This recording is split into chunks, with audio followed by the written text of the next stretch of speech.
Very, very good afternoon, class. So today we are going to discuss about capital budgeting. तो आपके सामने लिखा हुआ कैपिटल बजटिंग के बारे में आज हम पढ़ेंगे। तो ना आपका फाइनेंशियल मैनेजमेंट की ये जो बुक है या यू कैन से जो आपका सब्जेक्ट है उसके अंदर आपका टॉपिक आता है कैपिटल बजटिंग का। तो उसको हम आज डिस्कस करने वाले हैं। तो इसमें आपका क्या है बेटा, देखो दो अप्रोचेस, दो मेथड्स आते हैं हमारे पास। एक होती है ट्रेडिशनल मेथड्स, एक होते हैं ट्रेडिशनल मेथड्स और एक होते हैं मॉडर्न मेथड्स। ठीक है। तो ट्रेडिशनल में आपके सिर्फ दो मेथड आते हैं, दैट इज पे बैक पीरियड और दूसरा आता है counting rate of return method, ARR।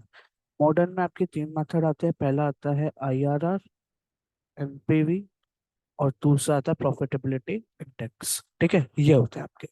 तो आज हम डिस्कस करने वाले हैं, क्या पहले करते हैं आप ट्रेडिशनल अप्रोच या you can say traditional methods. ठीक है। तो ट्रेडिशनल मेथड्स में सबसे पहले, अरे ये क्या हो गया, ओके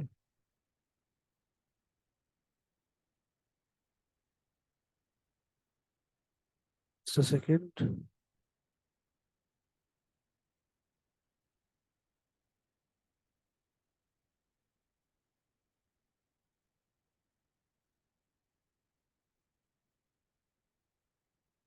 और जस्ट सेकेंड क्लास, ओके। सो ट्रेडिशनल मेथड में सबसे पहला मेथड आता है आपका पे बैक पीरियड मेथड। तो पे बैक पीरियड मेथड कहता है क्या है, ध्यान से सुनना है, जो जो कराऊंगा वही वही करते जाना है इसमें सिर्फ, और कुछ करने की जरूरत भी नहीं पड़ेगी आपको। तो सबसे पहली बात ये क्या कहता है, इसकी डेफिनेशन क्या है पे बैक पीरियड की। ये कहता है कि ये वो पीरियड होता है जिसके अंदर जो भी आप जिस प्रोजेक्ट के अंदर इन्वेस्ट कर रहे हैं उसमें आपने जितनी भी इन्वेस्टमेंट करी है उससे कितना जनरेट आपको रिटर्न मिला है। मतलब आपने इन्वेस्टमेंट जितनी करी है उस इन्वेस्टमेंट को आप वापस कितनी पीरियड के अंदर जनरेट कर पा रहे हैं, उसको हमने कहा पे बैक पीरियड मेथड। तो मतलब it refers to the period in which the project will generate the necessary cash to recover the initial investment. तो वो क्या हो गया, आपका पे बैक पीरियड हो गया। ठीक है। अब एक बात कॉमन है हर एक ट्रेडिशनल मेथड में कि ये टाइम वैल्यू ऑफ मनी को इंक्लूड नहीं करते हैं। इस ये सबसे बड़ी इसकी डीमेरिट है। ट्रेडिशनल अप्रोच में कोई भी मेथड की डीमेरिट आ जाए तो आप क्या लिख के आओगे कि ये टाइम वैल्यू ऑफ मनी को कंसिडर नहीं करते हैं। ठीक है। फिर दूसरी बात क्या कहता है, अब इस मेथड की बात अगर मैं करूँ, ये तो मैंने आपको ओवरव्यू बता दिया पेबैक पीरियड करता है, और ओवरली बता दिया कि जो ट्रेडिशनल अप्रोचेस है उसमें क्या है कि टाइम वैल्यू ऑफ मनी को इंक्लूड नहीं किया जाता। ठीक है। अब इसको हम निकालते कैसे हैं, इसका जो फॉर्मूला है वो होता है कि कितना आपका कैश आउटले हुआ है, सॉरी कैश आउटले हुआ है, उसको हम डिवाइड करते हैं एनुअल कैश इनफ्लो से। एनुअल कैश इनफ्लो से, ठीक है। अब बात आती है कि हम सर इसको निकालेंगे कैसे, मतलब क्या है, क्या समझ नहीं आया, ये आपका मेथड फॉर्मूला समझ नहीं आया। लेकिन फॉर्मूले पे जाने से पहले ना मैं आपको इसकी कुछ मेरिट्स और डीमेरिट्स बताऊंगा, ठीक है, ताकि आपको पेपर में लिखने में आसानी हो जाए। डी सॉरी डायरेक्ट लिख दिया, जस्ट अ सेकंड,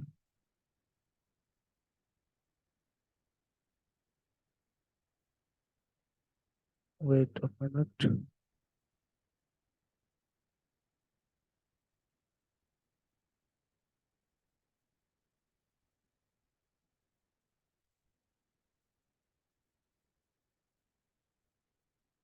डीमेरिट्स, ठीक है। अब ध्यान से देखना कि क्या कराने वाला हूँ मैं। ठीक है। तो मैरिट्स में सबसे पहले आती है इसकी क्या, कि मैरिट्स में सबसे पहली बात ये कहता है कि ये जो है, जो भी हमारा सिलेक्शन होता है प्रोजेक्ट का वो अर्निंग कैपेसिटी के ऊपर डिपेंड करता है। क्या कहा कि कितना अर्निंग हो रहा है प्रोजेक्ट से, उसके ऊपर ये डिपेंड करता है। ठीक है। और दूसरा क्या कहता है कि सिंपल कैलकुलेशन है, क्या है,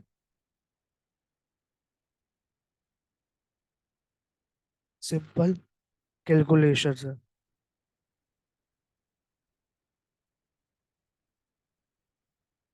ठीक है। मतलब कि हम इसमें इजिली एक्सेप्ट भी कर सकते हैं, इजिली हम रिजेक्ट भी कर सकते हैं, मतलब डिसीजन मेकिंग जो है वो क्या हो जाता है, इजी हो जाता है सिंपल कैलकुलेशन के होने के कारण। ठीक है। फिर इसकी डिबेट की एक तो सबसे बड़ी डिबेट यही है कि ये rule time value of money को इंक्लूड नहीं करता, इंपॉर्टेंस नहीं देता। दूसरी डिमेरिट क्या है कि ये प्रॉफिटेबिलिटी को नहीं देखता। तो क्या नहीं देखता ये कि कितना प्रॉफिटेबिलिटी हो रही है हमारी उससे, उसको ये नहीं देखता। सिर्फ ये वो बताता है कि कितने टाइम के अंदर हमें अपनी इन्वेस्टेड मनी जो है वो हमें वापस मिल जाएगी। ठीक है। कैश फ्लो के पैटर्न को भी फॉलो नहीं करता है ये। क्या कहा कि कैश फ्लो के पैटर्न को भी ये फॉलो नहीं करता है। ठीक है। Then, अब इसका ना एक न्यूमेरिकल कराता हूँ आपको मैं, फिर आपको इजीली समझ आ जाएगा। तब तक मैंने क्या बोला एक बार फटाफट से रिपीट करते हैं। पेबैक पीरियड वो पीरियड होता है जिसमें क्या बताया जाता है कि कितने अमाउंट, कितनी सालों में, कितने पीरियड में आपने जो इन्वेस्टमेंट करी है प्रोजेक्ट के अंदर उसका आपको रिटर्न मिल जाएगा उतना। तो उसको हमने क्या कहा, पेबैक पीरियड का। मैरिट की बात करें तो सिंपल कैलकुलेशन होता है, डिसीजन मेकिंग इजिली हो जाती है। और अर्निंग कैपेसिटी की बात ये करता है, क्या करता है ये, earning capacity of the project के ऊपर ये बेस्ड होता है। डीमेरिट की बात करें तो सबसे पहले डीमेरिट क्या है कि ये टाइम वैल्यू ऑफ मनी को कंसिडर नहीं करता है। दूसरी डीमेरिट क्या है कि ये प्रॉफिटेबिलिटी को भी इंक्लूड नहीं करता है। तीसरी क्या है कि ये कैश फ्लो को भी इंक्लूड नहीं करता है। टीपीसी, टीपीसी याद कर लेना, time value of money, profitability और कैश फ्लो, इन तीनों चीजों को ये इंक्लूड नहीं करता है। ये इसकी सबसे डीमेरिट है, सबसे बड़ी डीमेरिट्स है। ठीक है। फिर फिर अब मैं आपको बताता हूँ इसकी क्या। No, just a second, screen visible नहीं हो रही है, I know, to all you present. Okay, just let me do one thing. All right, let me share the screen. All right students, so screen visible नहीं हो रही थी तो मैंने आपके लिए थोड़ा सा सिस्टम कर दिया अरेंज, ठीक है ना। तो चलिए इसमें शुरू करते हैं। तो हम थे क्या, पे बैक पीरियड के ऊपर, इसके ऊपर थे हम, पे बैक पीरियड के ऊपर। ठीक है। अब पे बैक पीरियड में ना, इसमें सबसे पहले मैं आपको क्या करा रहा हूँ, ध्यान से सुनना समझना आपने, कि इसमें मैं आपको सबसे पहले बता रहा था कि अभी मैंने आपको इसके बारे में बता दिया। अब इसका हम ना एक एग्जाम्पल करते हैं, एक एग्जाम्पल करते हैं। एग्जाम्पल क्या है, ध्यान से समझना। कह रहा है कि एज्यूम करो कि एक प्रोजेक्ट है जिसको रिक्वायर है आउटले ऑफ 50,000। क्या है, 50,000 क्या उसकी आउटले है। ठीक है। और हर साल वो जो है ना इनफ्लो कर रहा है 12,500 रुपए का। कितने का कर रहा है, 12,500 रुपये उसके हर महीने अकाउंट में आ रहे हैं। मतलब 50,000 रुपये उसने इन्वेस्टमेंट करी और 12,500 रुपये वो क्या कर रहा है रिटर्न पा रहा है 7 सालों के लिए। कितने सालों के लिए, 4 7 ईयर्स। मतलब क्या कह रहे हैं, मान लो आपने 50,000 रुपये लगाए कहीं पे, ठीक है। तो उसमें आपको कैश इनफ्लो कितना हो रहा है, हर साल कितना मिल रहा है आपको, 12,500। एक साल में आपको 12 रुपये, 12,500 रुपये मिल रहे हैं। और ऐसे आपको 7 सालों तक मिलेंगे। तो कहता है कि इसका पे बैक पीरियड निकालोगे कितने सालों में हमारे 50,000 रुपीज पूरे हो जाएंगे। तो सिंपल सा फॉर्मूला है, सिंपल सी टेक्निक है क्या, कि हमें पे बैक पीरियड निकालना है। तो हमने लिखा pay back period, pay back period is equal to कितना आउटले हुआ, 50,000 का आउटले गया और आया कितना, 12,500। कर दो भैया, 50,000 डिवाइडेड बाई 12,500। तो ये आ गया हमारा 4 ईयर्स। तो 4 ईयर्स के अंदर हमारा जो है, हमारा पे बैक पीरियड कवर हो जाएगा, पे बैक पीरियड आ जाएगा। ठीक है। तो ये सब सिंपल सा पे बैक पीरियड, और कुछ नहीं है इसमें, बस सिंपल सी चीज है, 4 साल आ गया आपका। अच्छा, अब इसमें क्या था कि आपको एक इक्वल दे रखा था। एक चीज समझना, अभी जो हमने पे बैक पीरियड किया है ये इक्वल कैश इनफ्लो में किया है। ऐसे ही अनइक्वल का भी आता है, सॉरी, जस्ट अ सेकंड। ऐसी क्या है, दूसरा आता है हमारा इसमें, अनइक्वल कैश इनफ्लो। ठीक है। इसमें देखना क्या होता है, इसमें भैया क्या कहते हैं, इसमें क्या होता है, इसमें ध्यान से समझना। इसमें देखो क्वेश्चन में इसका एग्जांपल देता हूँ आपको एक। इसमें अनइक्वल इंटरवल्स होते हैं, मतलब क्या है देखो, एक जगह थी, आपने क्या करा, मान लो एक प्रोजेक्ट में आपने 20,000 लगाई, यानी कि आउटले कितना दे रखा है आपको, 20,000। क्वेश्चन में लिखा आउटले इतना है, तो आउटले का समझ लेना कि वो इन्वेस्टमेंट की गई है। क्या की गई है, इन्वेस्टमेंट की गई है। ठीक है समझ आए। और वो जनरेट करता है इनफ्लो ऑफ, इनफ्लो आता है आपके पास हर साल का। मतलब इनफ्लो कैसे आ रहा है, इनफ्लो आपका पहले साल में आया मान लो 8,000, फिर आया 7,000, फिर आया 4,000, फिर आया 3,000। 3,000 जो है ये 4 सालों के लिए आया। मतलब फर्स्ट ईयर में आया 8,000, सेकेंड ईयर में आया 7,000, थर्ड ईयर में आया 4,000, और बाकी के जो 4 साल है उसमें कितना आया, 3,000 आया। ठीक है, तो अब हमें निकालना है कि कितना कैश फ्लो हुआ। ठीक है, मतलब पे बैक पीरियड निकालना है हमें। तो हम इसमें निकालेंगे पे बैक पीरियड। तो देखिए, हमने कहा पे बैक पीरियड कैसे निकलेगा। टोटल कैश आउटले, आउटले कितना है, 20,000 है, डिवाइडेड बाय, डिवाइडेड बाय, अच्छा ऐसे। अब क्या करेंगे बच्चे, इनको ऐड करके कर देंगे, जो कि टोटली रॉन्ग है। कैसे करना है इसको देखो। पहले ना आपको मन में ही कैलकुलेशन करनी है, क्या, कि 8,000 प्लस 7,000 कितना हुआ। 8 + 7 आपका हो गया भैया जी 15। 15 में 4 ऐड करेंगे तो कितना हो जाएगा, 19। तो 19,000 रुपये तो आपके 3 सालों में आ ही गए। तो 3 इयर्स तो आपका यूं हो गया। ठीक है, हमने कहा 3 सालों में हमारे कितने आगे, ब्रैकेट में लिख देना 19,000, और इज इक्वल टू डाल देना 8,000 प्लस 7,000 प्लस 4,000। ये हो गया। अब 3 साल प्लस में, बेटा ये बड़े वाला प्लस इसलिए लगाया क्योंकि 3 साल तो है ही, आंसर हमारा 3 इयर्स तो है ही है, लेकिन कुछ मंथ्स, क्योंकि यहाँ पर हमें अगर हम 3,000 और ऐड कर देंगे 19 में तो वो हो जाएगा 22। लेकिन हमारा आंसर कितना, हमें कितने, मतलब कितने का टाइम पीरियड बताते हैं, पे बैक पीरियड 20,000 का बताएगा ना, जितनी इन्वेस्टमेंट करी है। तो वो मंथ्स में आएगा। अब वो मंथ्स में कैसे आएगा उसको देखो। हमें कितना रुपए चाहिए, हमें भैया 20,000 में से 19,000 आ गया, 1,000 रुपये लेफ्ट है। तो मतलब इसका कि हमें 1,000 रुपीज चाहिए, और हमें मिल रहे हैं अगले साल 3,000 रुपीज। लेकिन हमें मंथ में निकालना है। तो मंथ में निकालने के लिए हम क्या करेंगे, इसको मल्टीप्लाई करेंगे 12 से। तो क्या होएगा, देखो इधर, जीरो से जीरो गई, 3 × 1 = 3, 4 × 4 तो 4 आगे मंथ्स। तो मतलब कि जो मेरा फाइनल आंसर आया, फाइनल आंसर आया वो क्या आया, 3 इयर्स एंड 4 मंथ्स। तो this was my answer of this question. बस ये सिंपल सी चीज थी पे बैक पीरियड, समझ आई बात। ठीक है, अब एक क्वेश्चन वैसे आपके लिए है, तो आप उसको सॉल्व करिएगा और फिर बताइएगा कि कौन सा प्रोजेक्ट अच्छा है। ठीक है, मैं आपको एक क्वेश्चन दे देता हूँ, फिर आप उसको आराम से सॉल्व कर लीजिएगा। ठीक है, तो क्वेश्चन है आपका सामने, क्या आपके सामने लिख रहा हूँ मैं, प्रोजेक्ट एक्स है और प्रोजेक्ट वाई है। ठीक है, प्रोजेक्ट एक्स में क्या है बेटा, कि आपको यहाँ पे मैं लिख देता हूँ ईयर्स 1 2 3 4 5।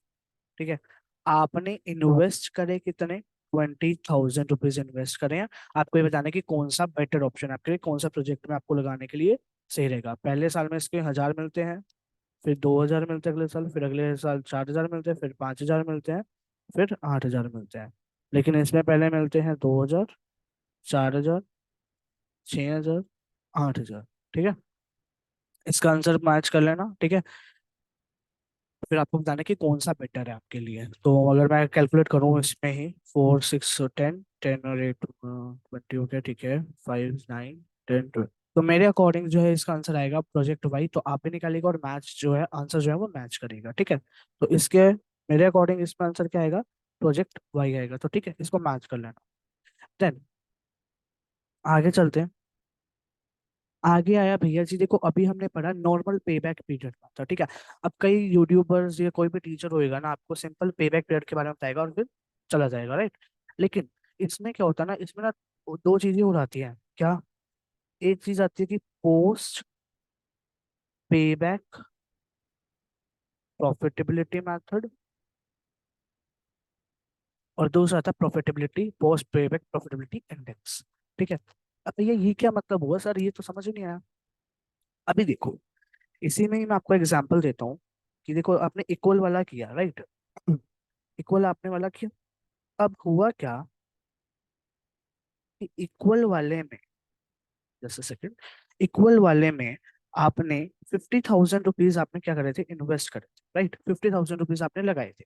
अब उसमें आपको मिला कितना था रिटर्न, 12,500 मिल रहे थे 7 सालों के लिए, आपने इसको डिवाइड करा, 4 इयर्स आ गया, राइट।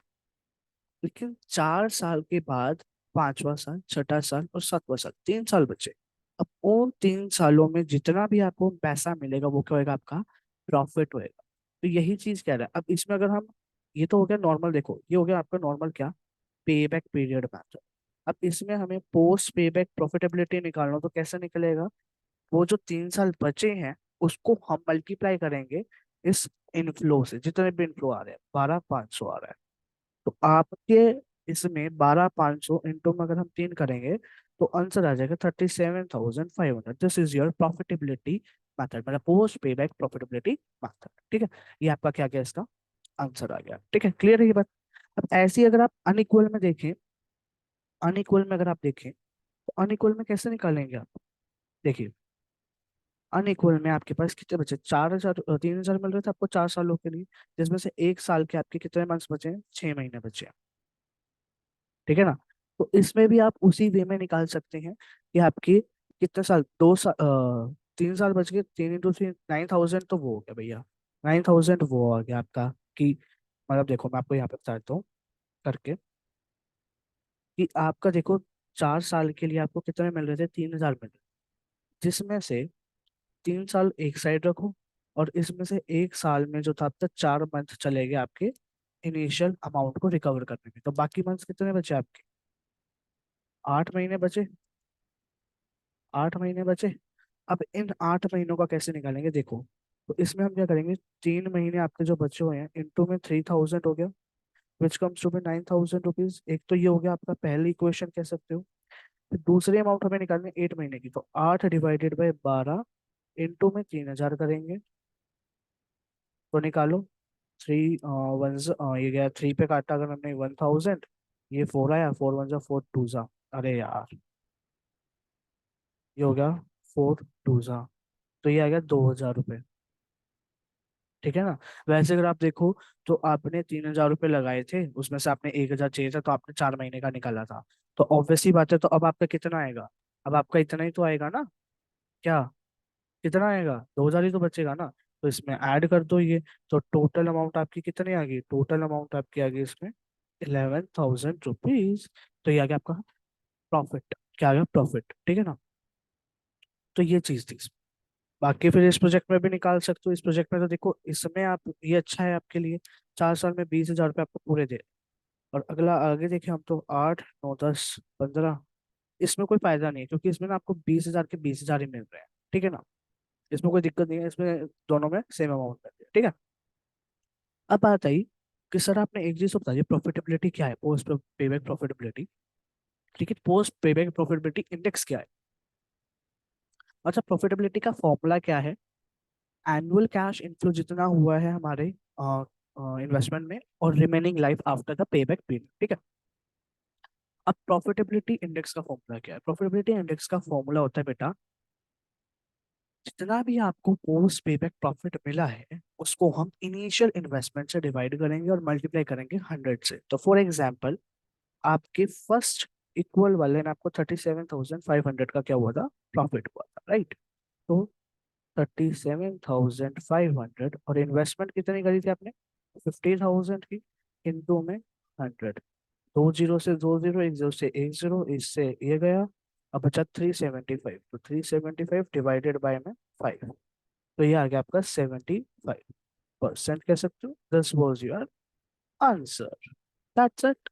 अगले में कितना मिला था आपको, अभी हमने निकाला ना यहाँ पे 11,000 निकाला था सेकंड वाले का, सेम करो यहाँ पे, 11,000 आपको मिला, और आपने लगाए कितने थे, कितने लगाए थे, 20,000 लगाए थे, हाँ 20,000 लगाए थे ना। तो 20,000 इंटू में 100, 3 जीरो से 3 जीरो, 1 जीरो से 1 जीरो, 2 1 जा 2 5 जा, तो 55% इसका प्रॉफिटेबिलिटी टैक्स आ गया। तो this was your answer, simple as sorted, right. Okay, so now one more thing, अगर कैश इनफ्लो जो है हमारा वो after depreciation and before tax दे रखा, after depreciation but before tax दे रखा, तो उसको हम कैसे निकालें, क्योंकि देखो जो हमारा, हमें क्या दे रखा, देखो हम जो भी पे बैक पीरियड निकालते हैं, हम वो किस पे निकालते हैं? हम निकालते हैं बेटा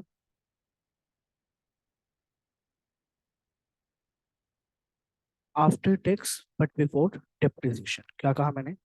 टैक्स को हमेशा प्रेफरेंस दो, तो after the tax, after tax but before depreciation. ठीक है। अब इसी का ही एक न्यूमेरिकल कराता हूँ मैं आपको, ध्यान से समझना सुनना। ठीक है। सॉरी, एक मिनट। इसी का ही मैं न्यूमेरिकल कराता हूँ। ठीक है।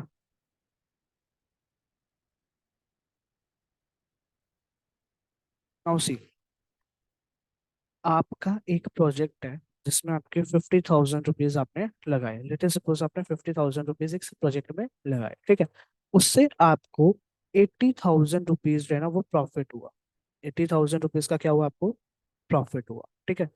एनुअल प्रॉफिट हुआ। ठीक है। प्रॉफिट आपको कितना का हुआ? 80,000 का।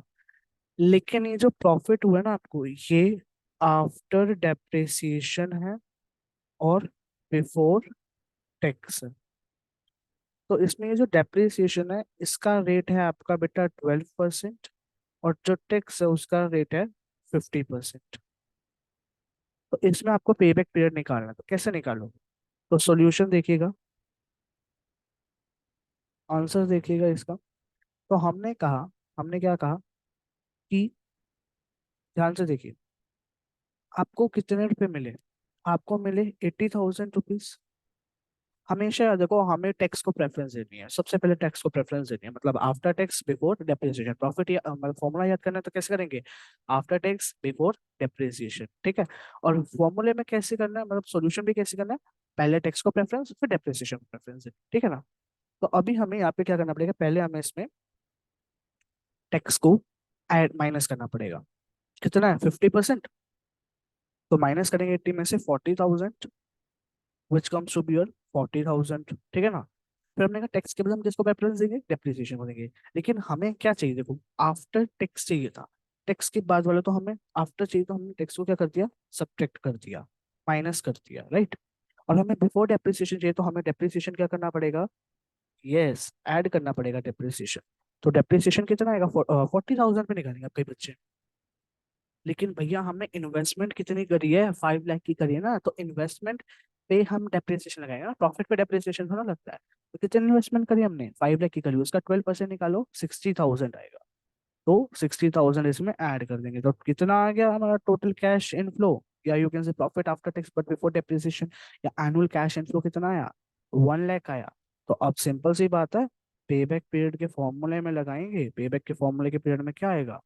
जितनी इन्वेस्टमेंट करी डिवाइडेड बाय कितना इनफ्लो हुआ, तो ये आ गया 5 साल, 5 years। This was your answer, that's it. This was the pay back period method. एक बार फटाफट से क्विक रिकैप ले लो, क्या क्या मैंने मेथड कराए पे बैक पीरियड के अंदर, क्योंकि कई जो टीचर्स है सिंपली वो ये इक्वल वाला करा के छोड़ देते हैं। ठीक है ना?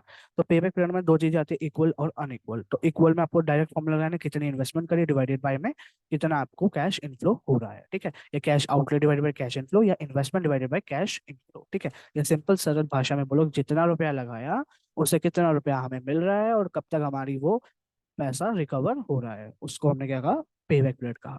अनइक्वल में क्या कहा कि हमें हर साल डिफरेंट डिफरेंट अमाउंट मिल रही है, तो उसके अकॉर्डिंग हमें निकालना पड़ेगा। ठीक है? मंथ से निकालने होंगे तो मल्टीप्लाई विद 12 जरूर करना, कई बच्चे वो छोड़ रहे हैं। ठीक है? फिर है पोस्ट पे बैक प्रॉफिटेबिलिटी। पोस्ट पे बैक प्रॉफिटेबिलिटी में यहाँ पे आप देख सकते हैं क्या कहा कि आपको कितना प्रॉफिट मिला after the investment amount recovered. तो हमने क्या कहा कि जितने भी महीने आप, जितने भी साल या महीने रहते हैं उनको लेना है, और कितना आपको प्रॉफिट मिल रहा है उससे आपको मल्टीप्लाई कर देना है। ठीक है?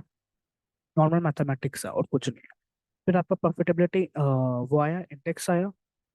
सो राइट, तो प्रॉफिटेबिलिटी इंडेक्स कैसे निकालेंगे कि आपका कितना प्रॉफिट आफ्टर आपको मिला है, और उसको डिवाइड कर देंगे किसी से इन्वेस्टमेंट से, और इनटू कर देंगे 100। ठीक है? फिर आया आपका next method, which is, sorry, method which is आपका आता है accounting rate of return method, जिसको हमने कहा ARR। ARR क्या होता है? बेटा ये भी सेम पहले चीजों में मैं इसके बारे में बताता हूँ आपको, फिर हम इसके न्यूमेरिकल पे चलेंगे। और अगर आपको अब तक का समझ नहीं आया तो एक बार रिकैप कर लीजिए, फिर आपको अच्छे से समझ आ जाएगा, ठीक है। तो accounting rate of return method बेटा क्या कहता है, ये कहता है कि कंसिडर करता है अर्निंग ऑफ द प्रोजेक्ट को। पेबैक पीरियड भी क्या कर रहा था, अर्निंग को कर रहा था, ये भी अर्निंग को करता है, ठीक है। अब जो रेट ऑफ रिटर्न होता है उसको हम क्या करते हैं, एक्सप्रेस कर देते हैं इन टर्म्स ऑफ परसेंटेज, ठीक है। ये मेथड क्यों लाया गया, क्योंकि पेबैक पीरियड की एक डिसएडवांटेज थी, उसको ओवरकम करने के लिए लाया गया, ठीक है ना। क्या ओवरकम करने के लिए क्यों लाया गया, मतलब क्या है भैया जी, इसका सर का मतलब क्या है। इसका मतलब ये होता है बेटा, देखो जो ARR मेथड है उसमें क्या होता है।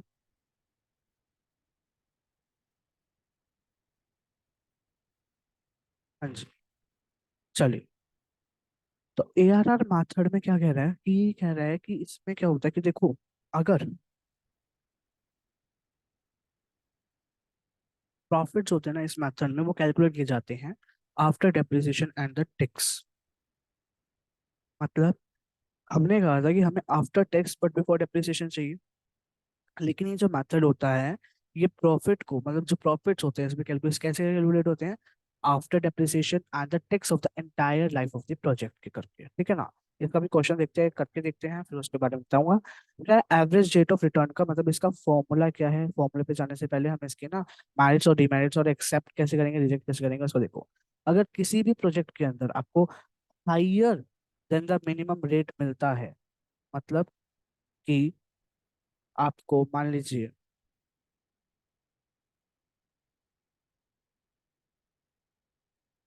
क्या कह रहा है ये, कि अगर सारे प्रोजेक्ट्स में अगर आपको, हाँ, अकाउंटिंग रेट ऑफ रिटर्न जो है वो हायर देन है minimum rate establish by the management, तो वो कंसिडर किया जाएगा। और जिनका लेस देन है प्री डिटरमाइंड रेट से, उसको हम रिजेक्ट, उनको एक्सेप्ट करेंगे, उनको रिजेक्ट कर देंगे, ठीक है। तो ये मेथड जो था ना वो एक रैंक लेता है, रैंक करता है प्रोजेक्ट को एज नंबर वन।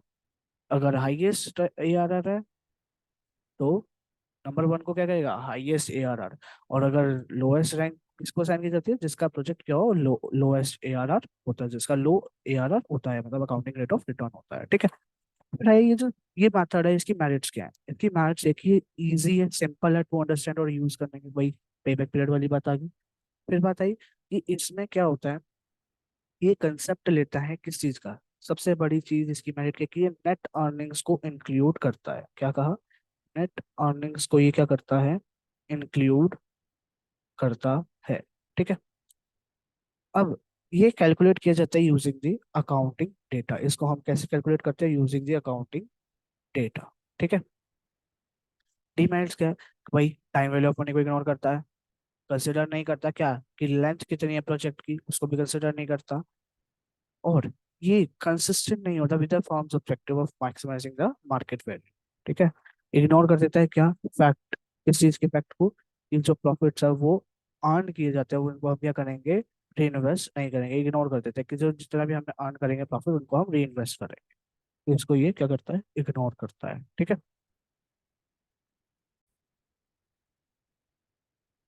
हाँ जी, तो वो देखिए, अब हम थे ARR पे, राइट। तो ARR पे मैंने आपके लिए यहाँ पे फॉर्मूले लिख दिए हैं। तो फॉर्मूले में देखिए, सबसे पहले ना इसमें दो चीजें आती हैं, क्या, कि एक मेथड होता है आपका ARR और ओरिजिनल इन्वेस्टमेंट, कितने ओरिजिनल इन्वेस्टमेंट हुई, और दूसरा आता है कि ऑन एवरेज इन्वेस्टमेंट, ठीक है। तो मैं आपको दोनों चीजें बता देता हूँ क्या होता है, देखो।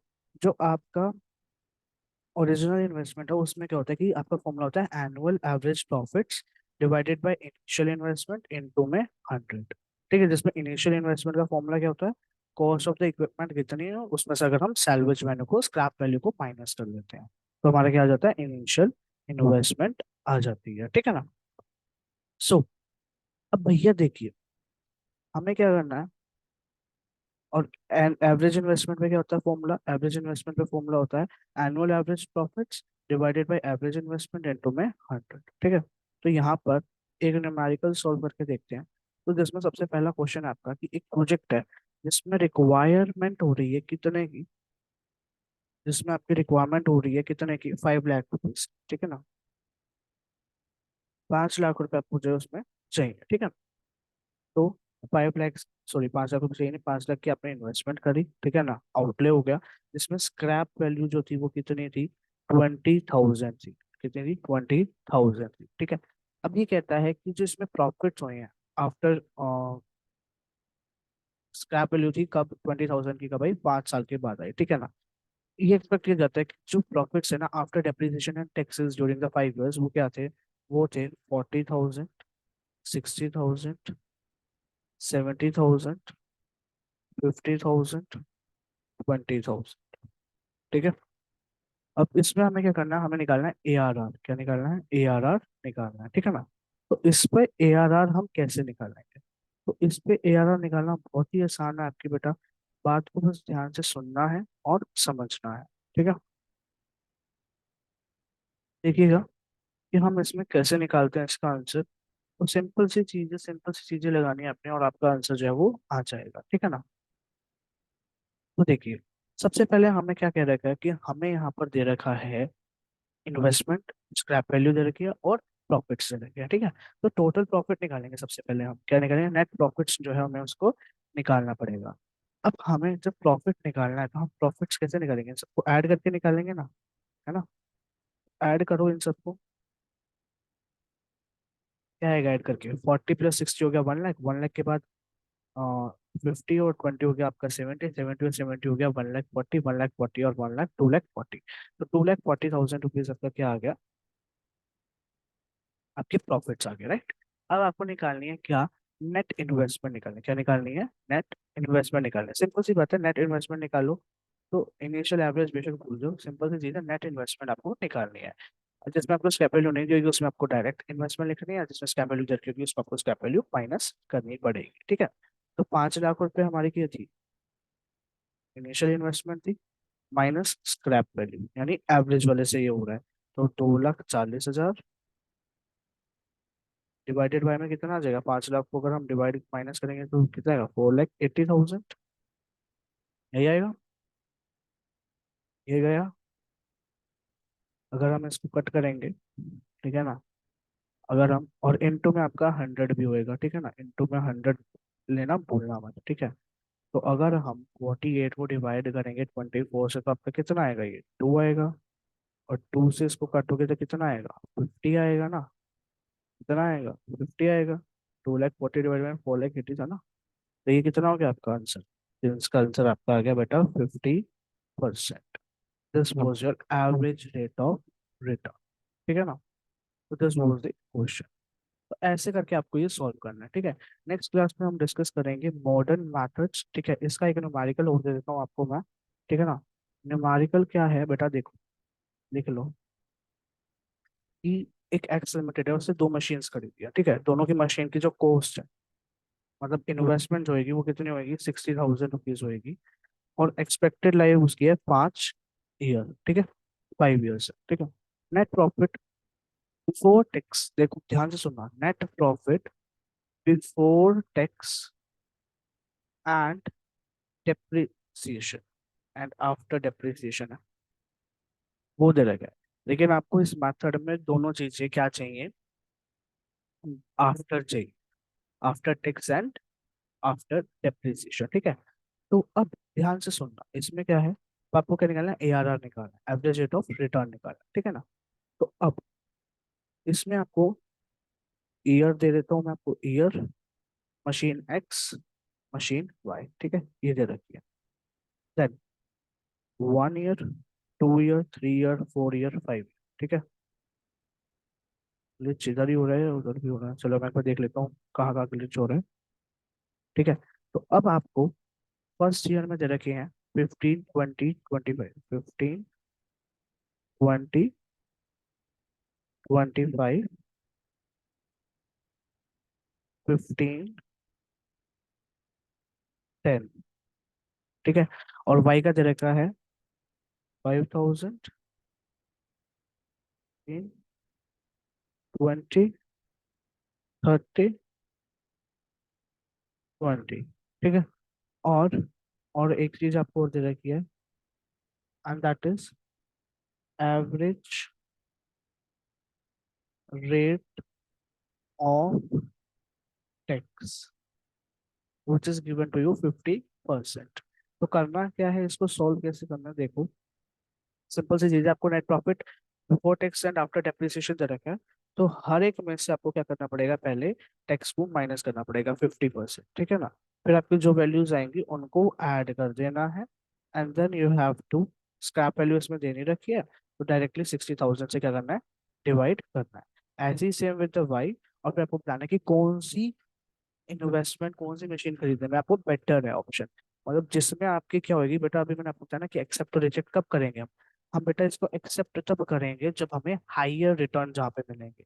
मान लो अगर एक्स से मेरे को, अगर मेरे को मान लो एक्स से 70 मिल रहे हैं, 70% आ गया मेरा एक्स, लेकिन वाई में मेरा आया 55%, तो मैं किस पे जाऊंगा, तो मैं जाऊंगा एक्स पे जाऊंगा, ठीक है ना। तो ये चीज है आपकी ARR में। नेक्स्ट में हम करेंगे मॉडर्न मेथड्स। अगर आपको वीडियो अच्छी लगी तो लाइक करिएगा, चैनल पर नहीं तो सब्सक्राइब करिएगा। मिलते हैं आपसे नेक्स्ट क्लास में, तब तक के लिए bye bye, thanks for watching.